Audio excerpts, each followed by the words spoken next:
আগষ্ট তাৰিখে কাৰ্বি আংলং জিলাৰ টকৌবাৰীত সংঘটিত হোৱা হত্যাকাণ্ডৰ সন্দৰ্ভত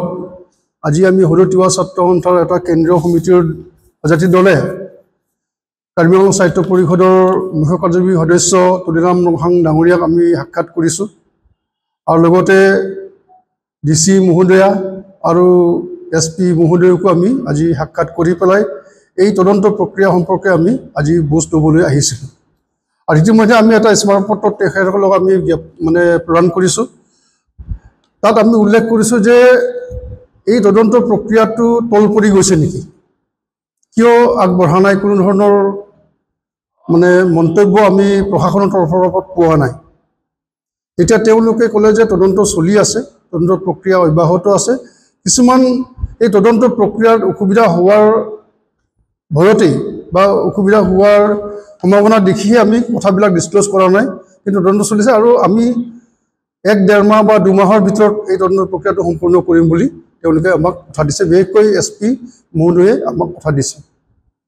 এইটো আছিল প্ৰথম কথা আৰু দ্বিতীয় কথাটো হ'ল আমি যিহেতু এই নীল বৰদলৈ আৰু বিভীষণ বৰদলৈ তেওঁলোক দুজন সাধাৰণ নিচলা মানুহ দুখীয়া মানুহ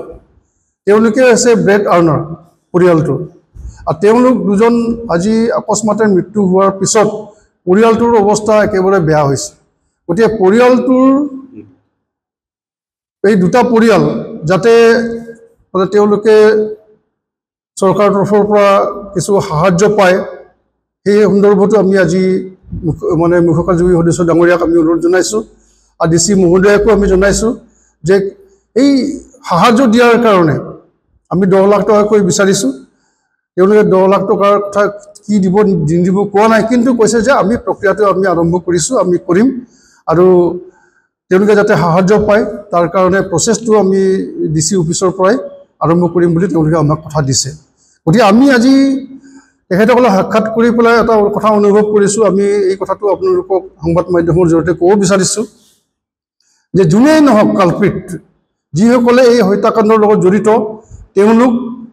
আইনৰ প্ৰক্ৰিয়াৰ ভিতৰত আহিব লাগিব তেওঁলোকক কৰায়ত্ব কৰিবলৈ তেওঁলোকক মানে